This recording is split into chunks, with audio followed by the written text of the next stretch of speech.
Mengucapkan alhamdulillahirabbil alamin.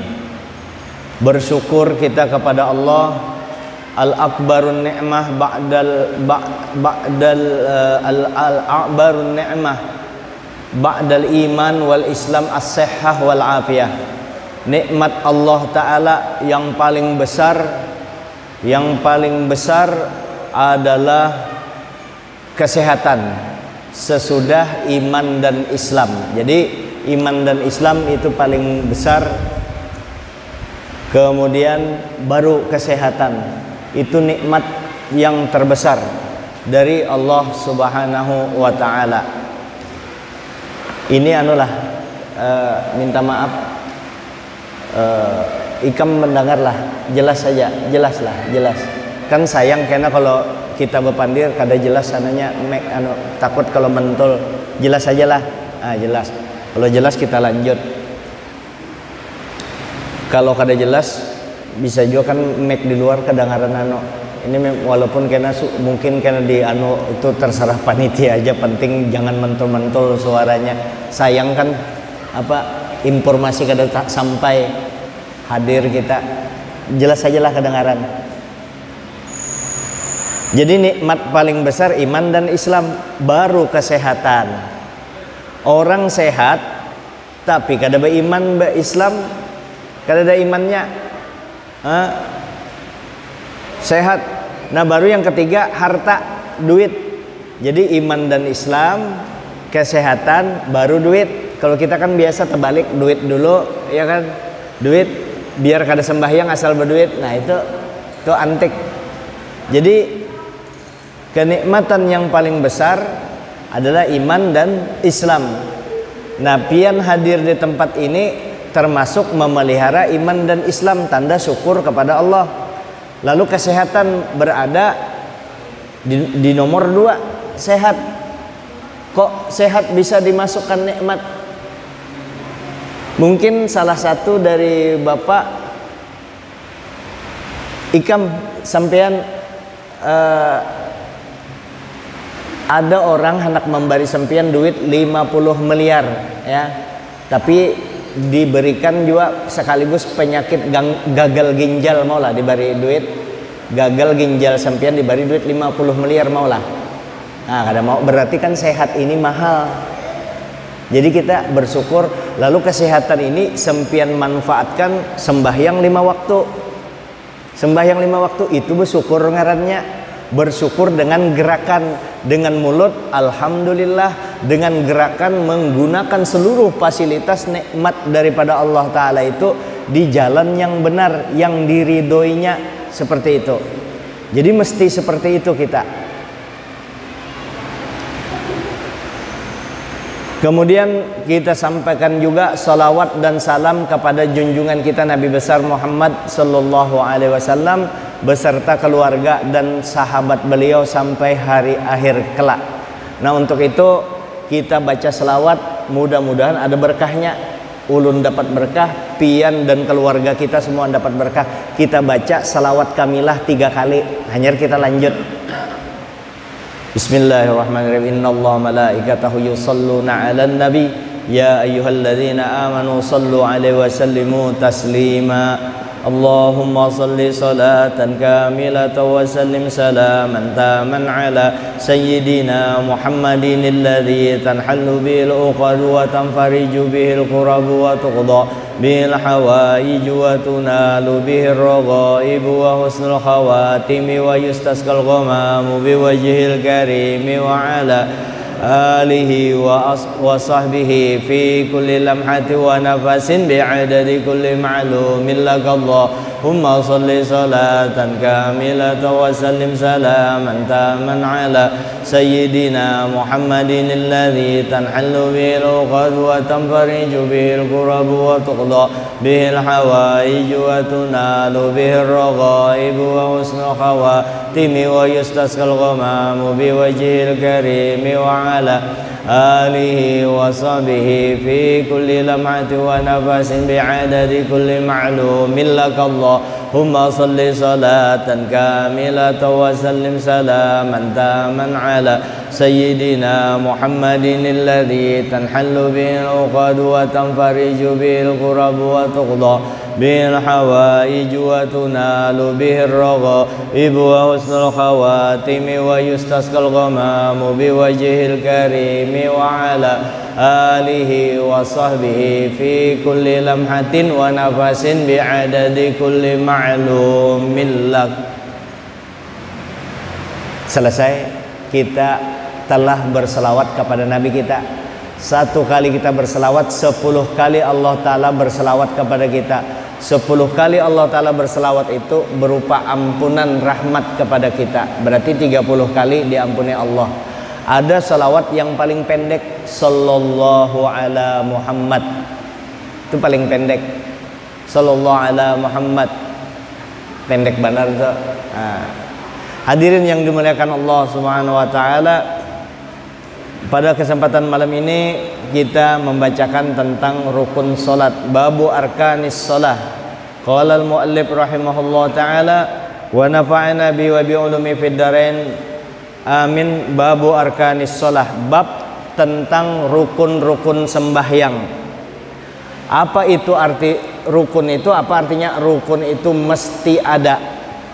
Rukun itu harus ada di dalam sembahyang.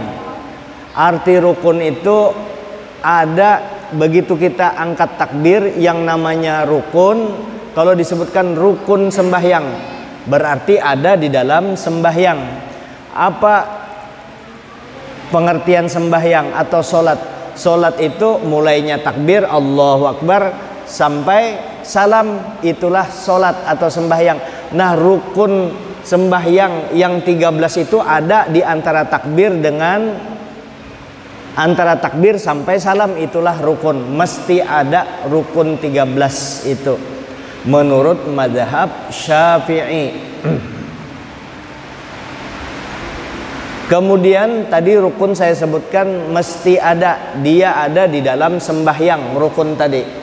Kalau syarat sama pengertiannya dengan rukun, hampir sama. Kalau syarat itu juga mesti ada. Misalnya syarat sembahyang atau syarat sahnya sembahyang itu juga mesti ada, tapi itu tidak di dalam sembahyang, di luar sembahyang. Misalnya syarat sahnya sembahyang wudu, mesti ada wudu, tapi di luar sembahyang itu wudu. Nah, sekarang niat itu rukun sembahyang, mesti ada, tapi dia niat itu ada di dalam sembahyang. Oh, berarti niat ketika kita sudah masuk takbir baru masuk niat. Jadi rukun sembahyang yang 13 itu ada di dalam sembahyangnya. Nah, dari rukun yang 13 sembahyang ini dibagi 4. Ada namanya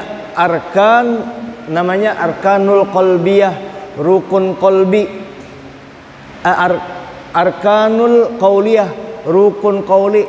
Arkanul fi'liyah, rukun fi'li. Ada lagi arkanul ma'nawiyah, rukun maknawi. Nah, ini 4. Rukun qalbi 1 niat, rukun qauli 5 takbiratul ihram, Fatihah, tasyahud akhir, salawat dan salam. 6 sudah ya. Rukun fi'li ada 6. Rukun fi'li berdiri betul, ruku, i'tidal, sujud, duduk antara 2 sujud, duduk tasyahud akhir. 12 sudah. Rukun maknawi menyusun secara tertib. Rukun maknawi, ada yang menyatakan ulama rukun kolbi itu, rukun maknawi dijadikan satu di rukun kolbi. Kalau di kitab ini membedakan rukun maknawi berdiri sendiri. Nah, ini pembagiannya. Pembagian rukun yang mesti ada di dalam sembahyang. Rukun qauli ada 5. Yang apa arti rukun qauli? Rukun qauli itu yang 5 macam ini. Yang 5 macam ini takbiratul ihram, al-fatihah, ya, salawat kepada Nabi, membaca tasyahud akhir, membaca salat kepada Nabi, dan salam. 5 rukun ini yang mesti didengar telinga kita, minimal telinga sendiri, jangan sampai terlalu nyaring sehingga menyebar ke sebelah. Jadi rukun kita, rukun qauli ini wajib didengar telinga yang sholat kita yang bersangkutan, namanya rukun qauli. Kenapa disebut rukun qauli? Disebut wa summiyat bidzalika li anna yushtaratu 'alal musalli ay yatalaffaza biha bihaitsu yusmi'u nafsahu.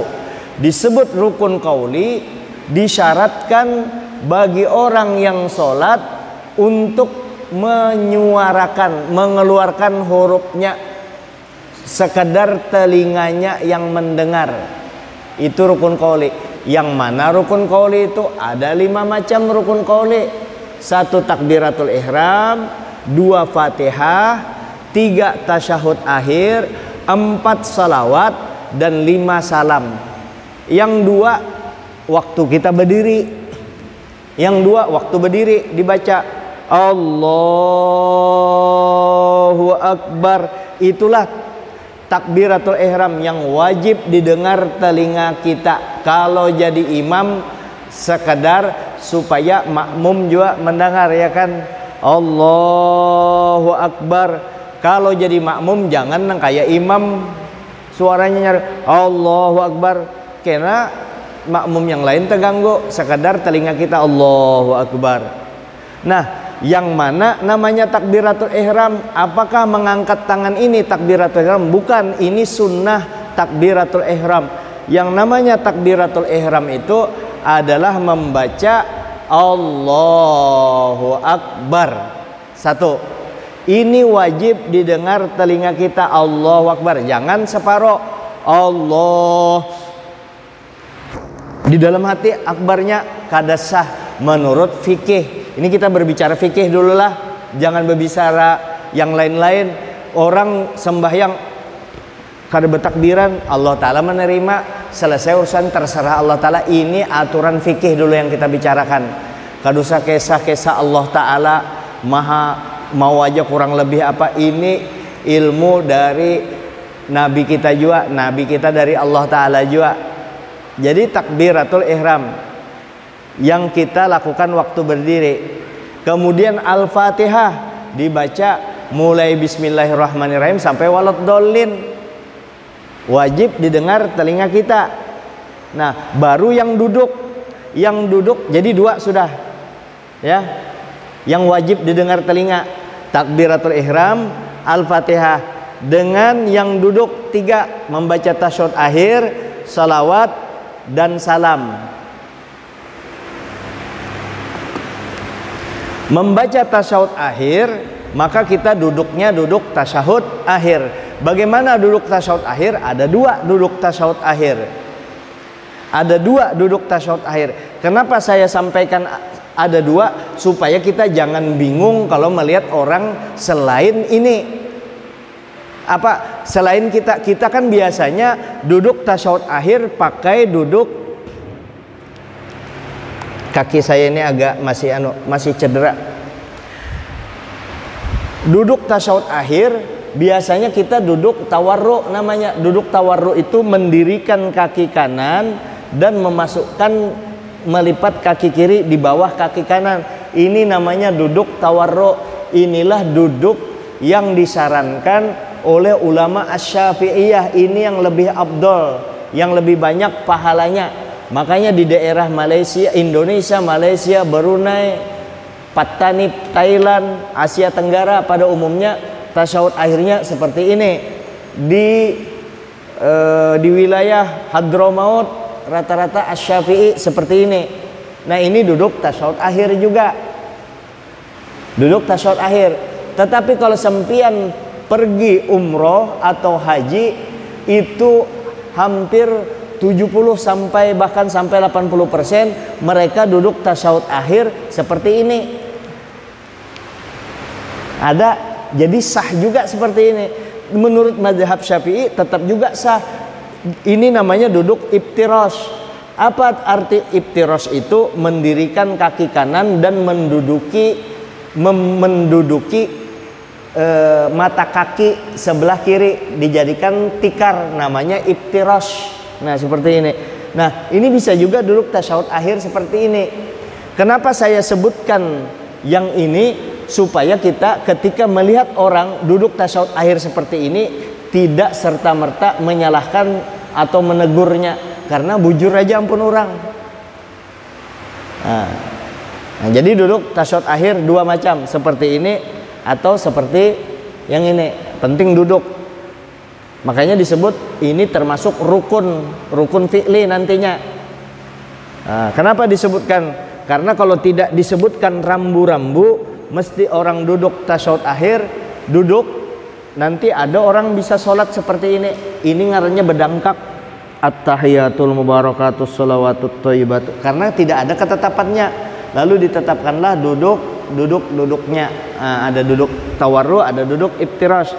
Nah lalu kita kembali, karena kita membaca rukun qauli itu mesti ada menopang duduk tasyahud akhirnya, karena rukun qauli dilakukan ketika kita duduk tasyahud akhir.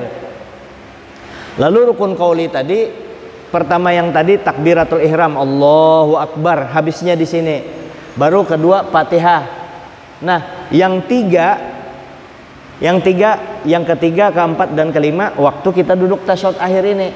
Pertama membaca tasyahud akhir. Tangan kita persis berada di ujung lutut, dekat lutut. Nah, rileks saja. Nah, disunnatkan bisa saja langsung seperti ini. Disunnatkan mengepal tangan seperti ini. Langsung membaca tasyahud akhir. Mata kita ke tempat sujud, membaca at-tahiyyat. Nah, ini tasyahud akhir yang wajib didengar telinga kita tadi. At-tahiyyatul mubarakatus sholawatut thayyibatu lillah. Assalamu alayka ayyuhan nabiy wa rahmatullahi wa barakatuh. Assalamu alayna wa ala ibadillahis salihin. Baru asyhadu an la ilaha illallah. Waktu illallah diangkat. Asyhadu an la ilaha illallah. Ini diangkat. Pada saat illallah begini, mata kita yang di sini pindah ke sini melihat. Seperti itu. Asyhadu an la ilaha illallah ini naik, wa asyhadu anna Muhammadar Rasulullah. Bisa di samping, bisa di bawah. Kenapa kita disuruh melihat di sini? Supaya mesra. Asyhadu an la ilaha illallah, tidak ada Tuhan yang kusembah kecuali Allah. Wa asyhadu anna Muhammadar Rasulullah, Nabi Muhammad adalah Rasul Allah. Melihat kemesraan antara Allah dengan Rasulullah di situ sampai akhir. Disuruh kita melihat ini supaya asyik. Dua aja disuruh kita ma'asyiki di dunia ini, Allah dengan Rasulnya. Nah ya di situ sampai salam, menghadap kiblat, ditundukkan sedikit, mustaqbilal kiblah, munhaniyatan, bertunduk sedikit, bertunduk menghadap kiblat. Berapa sudah? 3 kalau? Yalah 3. Takbiratul ihram, tasyahud akhir, Fatihah, membaca tasyahud akhir. Yang 3 ini di waktu kita duduk ini yang wajib didengar telinga kita. Asyhadu an la ilaha illallah wa asyhadu anna Muhammadar Rasulullah. Baru yang keempat sambungannya di dalam tasyahud akhir ini membaca sholawat. Allahumma sholli ala sayyidina Muhammad wa ala ali sayyidina Muhammad. Baru yang kelima salam. Assalamualaikum warahmatullah. Assalamualaikum warahmatullah. Pas 5. Sholawatnya kenapa pendeknya? Itu batas minimal. Kalau sempian hendak menambah, Allahumma sholli ala sayyidina Muhammad wa ala ali sayyidina Muhammad, baru hendak menambah kama shallaita ala sayyidina Ibrahim, itu sunat menambah itu. Wa kada dibaca sah aja sembahyang, cuma sayang kalau kada dibaca. Hanya fil alamina innaka hamidum majid, baru ditambah lagi Allahumma ighfir lima qaddamtu, baru ditambah lagi Allahumma inni zalamtu nafsi zulman katsiran. Allah lagi ditambah lagi Allahumma inna a'udzubika. Nah, itu tapi jangan terlalu banyak dibaca kalau jadi imam. Kalau sembahyang sendirian ayo baca semua. Nah, jadi yang minimal, kenapa saya sampaikan batas minimal Allahumma sholli ala sayyidina Muhammad wa ala ali sayyidina Muhammad, supaya kita tahu kalau pina kita hendak bekantut kawaya kalau pas hendak bana bekantut Allahumma sholli ala sayyidina Muhammad wa ala ali sayyidina Muhammad, assalamualaikum. Salam itu yang wajib hanya assalamualaikum. Bebaliknya nih sunnah. Jadi assalamualaikum warahmatullahnya itu sunnat, yang wajibnya assalamualaikum. Kapan membelokkan kepala? Ketika kita menyebut kumnya assalamualaikum warahmatullah. Kesini lagi assalamualaikum warahmatullah. Ah, sudah. Jadi salam itu yang wajib assalamualaikum itu aja. Yang sunnahnya warahmatullah. Menolehnya itu sunnat. Ke kiri semuanya sunnat. Nah, itulah 5 rukun qauli: takbiratul ihram, Fatihah, tasyahud akhir, salawat dan salam. Takbiratul ihram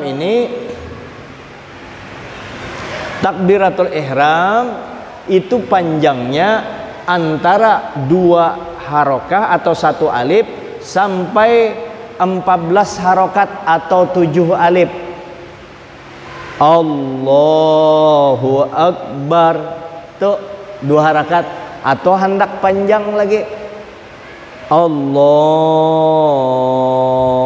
Akbar itu 4 harakat tuh lah. Nah, maksimal 14 harokah.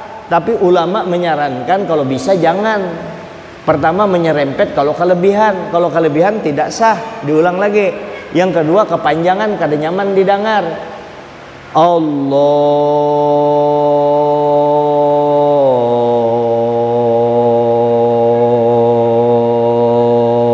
Akbar. Kepanjangan ya kalah. Jadi yang sederhana aja. Allahu Akbar.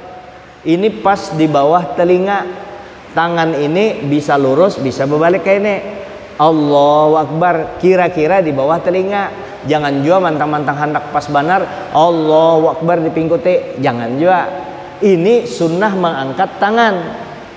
Allahu Akbar situ.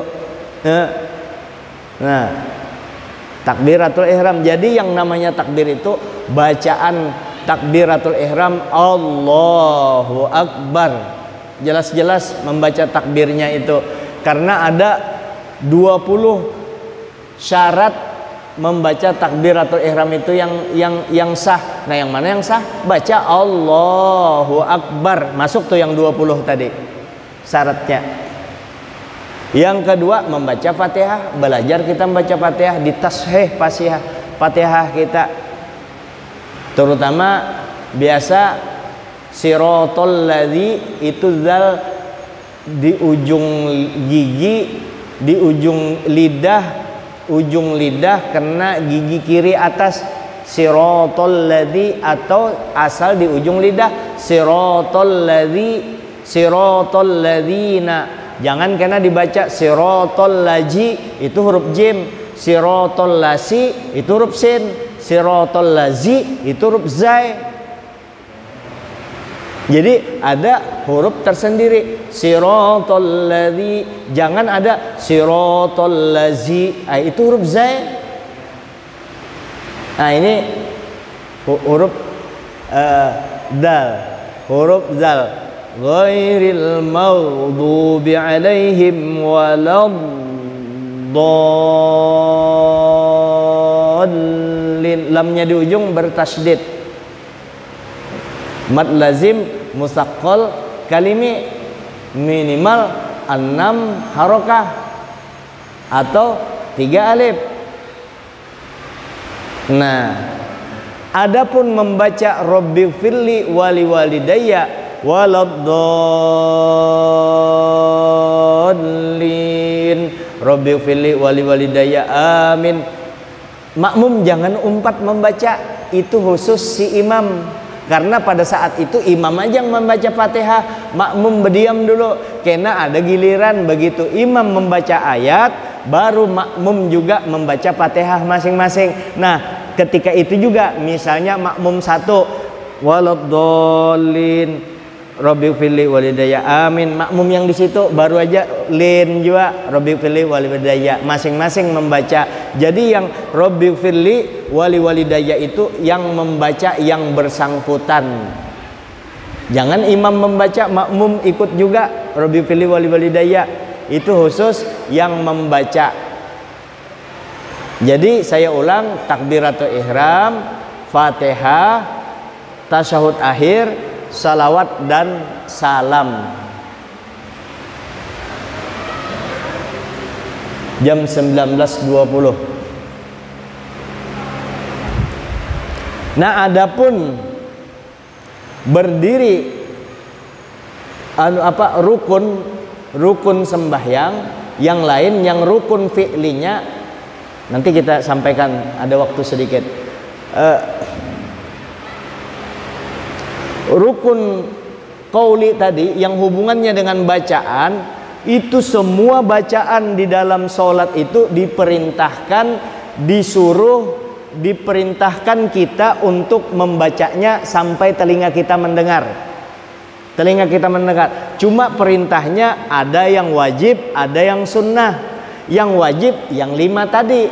Selain yang 5, doa iftitah sunnat, Subhana rabbiyal a'la sunnat, Subhana rabbiyal azimi wa bihamdihi sunnat, Rabbighfirli warhamni wajburni warzuqni, itu sunnat juga. Pokoknya selain yang 5 ini itu sunnah.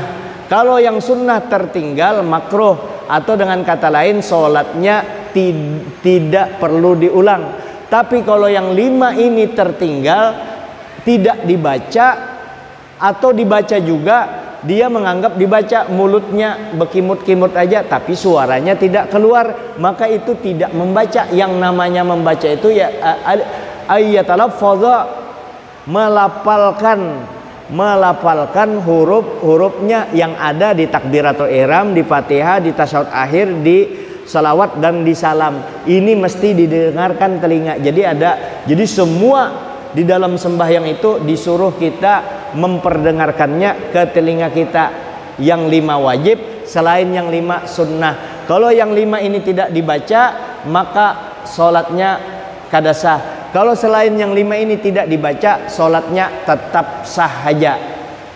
Itu untuk yang 5. Kemudian mengenai berdiri betul atau betul-betul berdiri, rukun yang 6, rukun 6, berdiri betul itu berdiri betul seperti ini. Hendak beberangkang berdiri betul juga. Nah, kayak ini. Yang penting jangan seperti ini. Nah, kada boleh ini, kecuali memang ada penyakit atau bungkuk memang sini kada apa-apa, memang tuha kayak ini. Nah, kayak ini. Oh, ini di sini nah, sini. Minta maaf. Kalau begini sah kada? Nah, ini berdiri, sembahyang berdiri, misalnya di tihang situ. Sah ini, bersandar, cuma makruh. Tapi kalau seperti ini, minta maaf, ini kada apa-apa lah. Nah, ini kada sah, ini sudah terlalu mereng, sama sudah atau di sebelah. Nah, ini sah aja, cuma makruh. Tapi kalau sudah kayak ini, membayang, ini kada sah. Jadi kesimpulannya berdiri betul itu berdiri betul berdiri. Nah, itu di mazhab Syafi'i kakinya biqadri shibrin, sekedar kira-kira 1 jengkal. Kira-kira kalau perempuan dirapatkan, tapi jangan rapat benar, tajung kaling kena. Nah, seperti itu. Laki-laki diperkirakan 1 jengkal, tapi kada usah. Kalau pang kena di Masjid As-Sobirin ini begitu masuk dijengkalinya, diukurnya, berukur. Siapa aja melajari Haji Jamal dia menyuruh, saya enggak pernah dikira-kira. Yang namanya kira-kira, makanya biqadri shibrin, kada bisibrin tamaman, tidak satu jengkal pas, tidak, kira-kira satu jengkal. Nah, yang namanya kira-kira satu jengkal masuk ke masjid.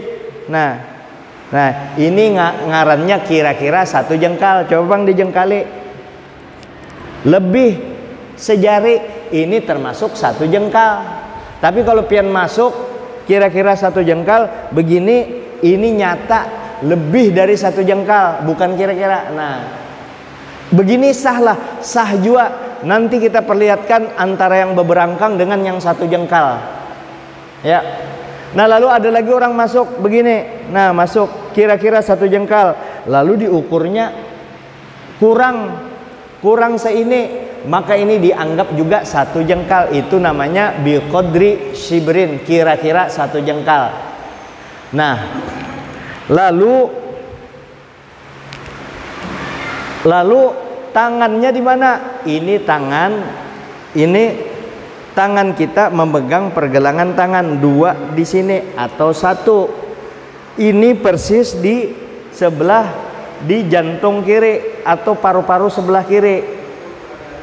Nah, begini, ini sunnahnya. Sempian mau taruh tangan sempian di sini, kada apa-apa. Kalau di sini bang, ini haramnya sombong kan, berkacak pinggang, masa sembahyang berkacak pinggang. Memang ada orang sholat seperti ini, ada sholat seperti ini, ada yang sholat di sini, ada yang menaruh di sini. Nah, bayangnya, ada yang seperti ini, ya.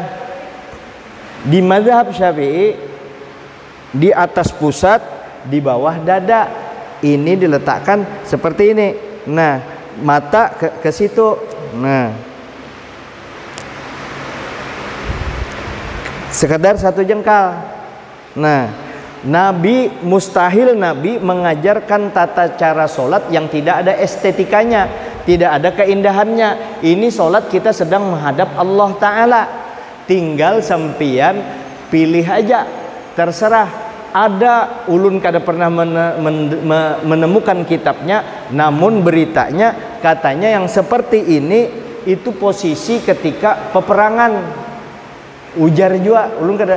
Kenapa ulun kada mempelajari? Karena ulun sudah belajar dari guru-guru kita dahulu, Wali Songo, Imam Nawawi, Imam Syafi'i, ya, Bubuan Habib Umar, wali-wali besar, guru sekumpul, Syekh Muhammad Arsyad Al-Banjari, Habib Zain bin Semit, ulama-ulama besar, semuanya biqadri shibrin seperti ini. Tangan di sini, mata ke tempat sujud. Nah, sudah, ini yang kita ikuti guru kita. Nah, sudah ada yang seperti ini, tapi tetap sah karena syarat berdiri betulnya sudah tegak seperti ini. Ada yang seperti ini. Biasanya kalau seperti ini dia tidak mau kecuali seperti ini, ya kan? Ini temannya, ini kan anunya seperangkat. Nah, sekarang sempian aja membedakan. Kalau orang seperti ini tidak mau kainnya seperti ini, pasti naik sedikit seperti ini. Nah, seperti ini. Dan kadang mau juga ini biasanya ada hirang di sini. Minta maaf lah, jangan sarik lah. Ini kita hanya menjelaskan, membedakan yang mana pian pilih kena. Estetikanya, keindahannya menghadap Allah Ta'ala, terserah aja, ini kan jangan disalahkan, cuma menyampaikan fakta yang ada, kan seperti itu, jangan tersinggung. Ini ampun sempian, biasanya kan hubungan Wahabi kayak ini, ayo faktanya Wahabi kayak ini sembahyang, kita kan menyalahkan, itu aja, tidak menyalahkan, tetap sah sembahyangnya. Nah, biasanya kayak ini. Dan ada janggutnya agak panjang, yang biasa ada yang ke situ, anunya ke situ. Nah, biasa ke sini. Nah, pian perhatikan inilah, perhatikan ini. Nah, perhatikan.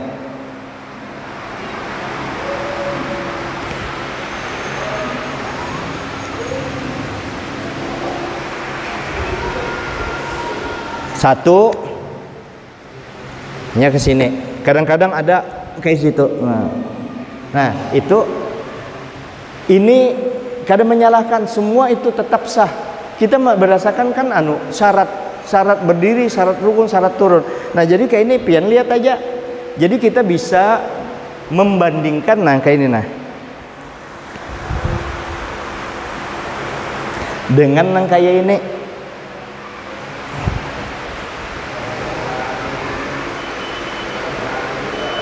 Yang mana pian pilih? Dua-duanya bujur. Yang mana pian pilih? Terserah aja lagi. Selesai urusan.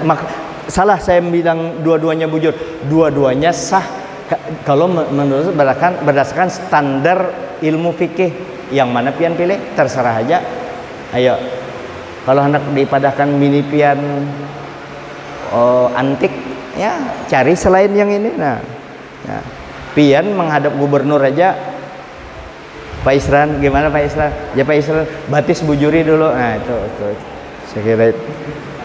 Saya kira ini dulu. Sebenarnya ada beberapa hal masuk sudah. Saya persilahkan 3 orang kalau ada yang ingin ditanyakan kepada hal-hal yang saya sampaikan tadi. Kalau penjelasan, kalau sampean paham, siapa tahu penjelasan saya yang kurang bisa dipahami, apalagi mic-nya mentul-mentul ini. Ini kira-kira pakai peredam apa supaya mic-nya ini jangan mentul ini. Ban sepeda kah diandaki beratan supaya. Nah, jelas saja kah? Ya, silahkan. Siapa tahu ada yang perlu ditanyakan. Karena jangan sampai di luar hanya betakun wayahinian juga supaya yang lain mendengar. Silahkan. Ayo. 3 orang. Silahkan. Oke, silahkan.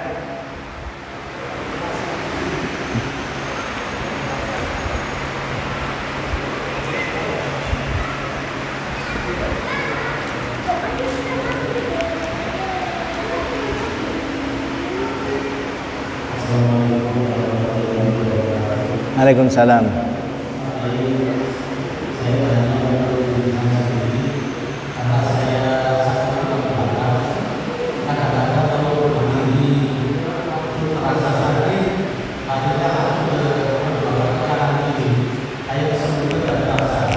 Ya.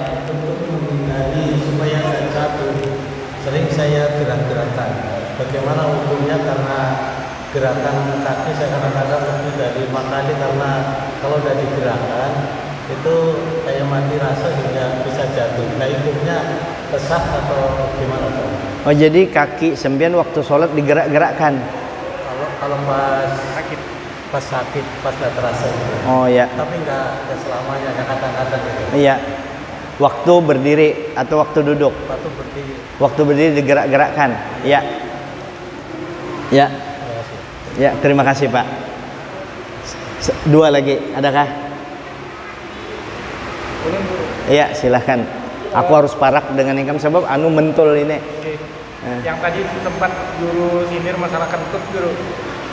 Nah, kalau yang batal tadi urut, cuma mau ngingat masalah kentut nih, kentut kategorinya gimana guru? Kadang kan kita kayak apa sih ngerasa ada orang kayak kentut sebenarnya nggak kentut gitu. Nah ini kan takutnya bisikan setan. Apa? Tapi nggak ada baunya. Nah ini tolong bisa diperjelas kategorinya dulu. Iya. Bapak mengenai kaki tadi, kaki sempian bergoyang-goyang, tetap diupayakan goyangannya jangan sampai, artinya begini. Karena ada mungkin mati rasa tadi ya, waktu agak sakit atau kakinya digoyang-goyangkan seperti ini. Kalau bergoyang-goyang seperti ini tetap diporos aman.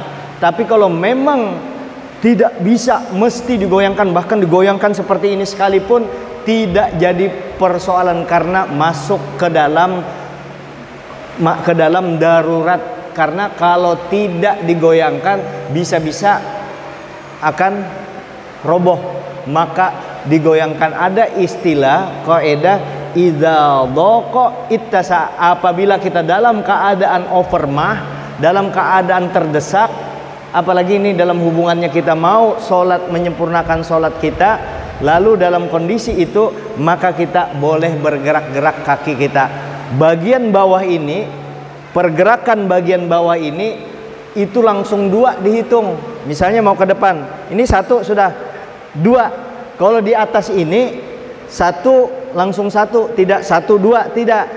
Nah maka kaki, tapi karena kita darurat, memang sakit, kalau tidak digerak-gerakkan mati rasa, ya gerakkan aja.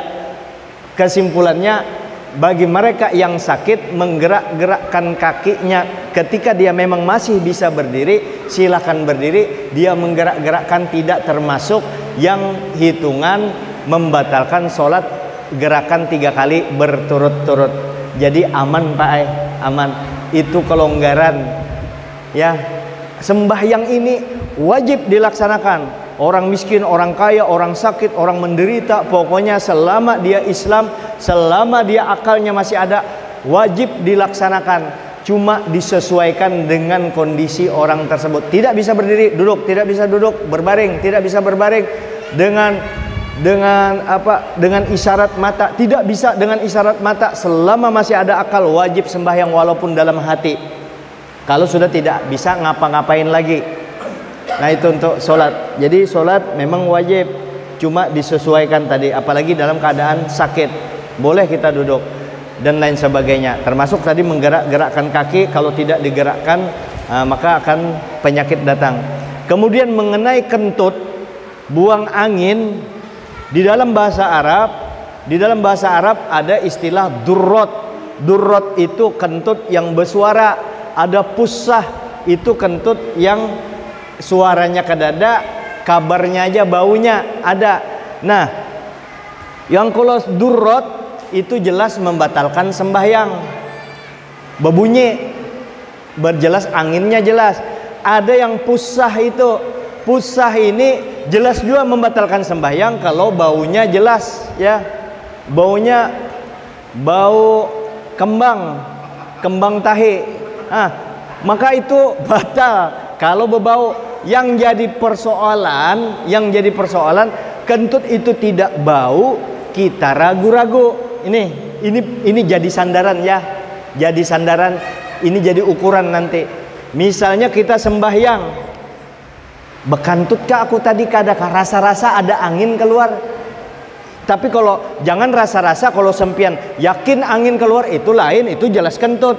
Ini anginkah, ada pergerakan di anus itu seperti angin, seperti rasa-rasa anginkah kada. Itu pernah ditanyakan oleh sahabat kepada Nabi, ya Rasulullah, tadi saya sholat, rasa-rasa kentut, rasa-rasa enggak. Ini kan ragu.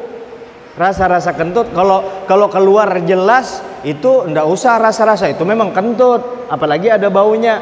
Ini ya Rasulullah, ulun tadi sembahyang, rasa-rasa keluar angin, rasa-rasa kada. Ujar Nabi, yakinkan itu bukan keluar angin, itu setan mengganggu ikam. Yakinkan itu bukan angin, setan. Kadang-kadang kita sembahyang rasa kentut, itu lain, itu setan ganggu. Tapi kalau jelas tidak berbau, tapi jelas anginnya keluar kita rasakan, itu ndak usah dirasa-rasakan, itu memang bekantut, batal itu. Tapi ini rasa-rasa keluar kada, itu setan, itu ganggu. Jangan diikuti ujar Nabi, terus saja sembahyang. Seperti itu. Jadi Nabi itu memadahi. Kalau ragu-ragu itu jangan diikuti, itu tetap lain kantut. Kecuali yakin. Apalagi bercampur banyu kantutnya, itu bukan kantut. Kalau kentut bercampur air namanya tapu cirit, bahasa Banjar itu tapu cirit. Iya, apa?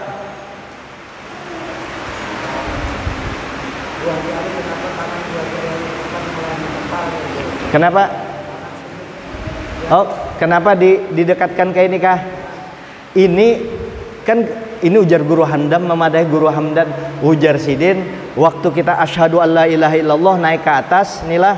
Nah, terakhir inilah.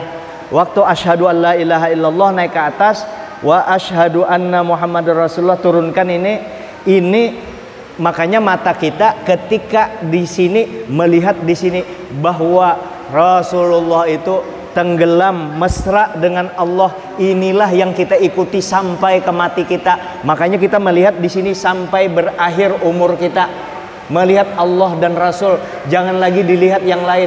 Allah yang memberi makan, menjamin pian hidup, memberi iman dan Islam. Rasul Nabi kita itu yang menjagai pian kena di akhirat. Mama abah pian, anak pian kadada yang membela, Nabi aja yang membela. Itu yang membela, menjaga pian. Yauma yafirul mar'u min akhihi wa ummihi wa abihi wa sahibati wa bani likulli imri'in minhum yauma idzin sya'nu yughni. Hari itu orang lari dari suaminya, dari anaknya, dari keluarganya semua, kecuali Nabi yang membela kita ketika itu. Bahkan bapak-bapak, itu Nabi beri jaminan lawan pian berataan. Dengan kulo sampean jenengan sekalian, itu Nabi beri jaminan syafaati lil kabairi min ummati yaumal qiyamah. Kena umatku yang ganal-ganal dosanya, yang bajingan tengik dosa yang banyak, tapi dia beriman dengan Allah dan Rasul, Nabi bela nanti di akhirat. Aku membela kena minta supaya diselamatkan semua umatku. Itu Nabi. Pantas kalau kita kenang terus, ini Allah, Rasul. Ini bukan Allah, ini bukan Rasul. Cuma ini membantu kita, simbol untuk selalu mengingat Allah dan Rasul. Lalu kita asyhadu alla ilaha illallah wa asyhadu anna Rasulullah. Sampai salam nih, sampai salam mata kita ke sini. Artinya sampai mati Allah dan Rasul jangan dipisahi. Allah banyaki zikir, Rasul banyaki salawat. Zikir kepada Allah, sembahyang silaturahimnya, silaturahim dengan Nabi, bersalawat. Dan itu sembahyang ada juga selawatnya. Selawat sembahyang jadi mulia karena ada Nabi, karena ada selawat. Makanya asyhadu alla ilaha illallah wa asyhadu anna Muhammadar Rasulullah. Kita melihat asik di sini hati kita kepada Allah. Biar dulu melihat tangan, akhirnya kita ingat di sini. Kada wani lagi meninggalkan sembahyang. Allah Ta'ala menyuruh cari yang halal. Allah Ta'ala suruh ingat akhirat. Allah Ta'ala suruh juga cari duit. Tapi jangan duit tadi digunakan untuk dunia aja, untuk akhirat. Allah Ta'ala suruh kita tawadu. Allah Ta'ala suruh kita baik hati. Nabi mengajari dan kayak apa cara tawadu, bagaimana cara sembahyang, bagaimana cara menghadap Allah Ta'ala. Nabi juga, makanya berdempet Nabi dengan Allah, bisa di samping, bisa di bawah, seperti itu. Jelas sudah ya kalau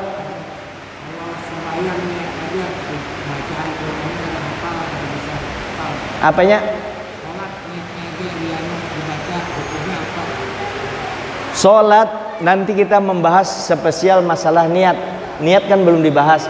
Bagaimana cara niat yang benar? Nah, qasad, ta'arud, ta'yin. Jadi sholat itu harus ada niatnya. Innamal a'malu bin niat. Begitu kita kabir Allahu Akbar, disitulah memasukkan niat. Minimal aku sholat fardu isya misalnya, itu yang masuk, dilewatkan, diimbiaskan. Apa bahasa itu? Di sekilas dilintaskan di pikiran kita. Sengaja aku sembah, aku sholat fardu isya, aku sholat fardu isya, aku sholat fardu isya, Allah cek dilewatkan di dalam sembahyang. Karena niat itu termasuk rukun menurut mazhab Syafi'i, mesti ada di dalam sembahyang. Makanya niat dimasukkan ketika kita takbir, Allah cek lewat, seperti itu. Nanti pembahasannya secara khusus. Cuma jangan diundang setiap minggu, 3 bulan sekali kah atau setengah bulan sekali. Sebab setiap minggu kerancakan 3 bulan sekali untuk melengkapi yang niat tadi. Tapi ingati niat belum itulah. Nah, nanti kita anukan kembali. Sekira ini dulu. Terima kasih panitia masjid, terima kasih bapak-bapak semua berhadir. Artinya ulun dapat pahala juga menyampaikan ini, dan mudah-mudahan apa yang ulun sampaikan ada manfaatnya. Minta ridha, minta halal. Hadanallahu iyyakum jama'in. Wallahu muwaffiq ila aqwamit thoriq. Assalamualaikum warahmatullahi wabarakatuh.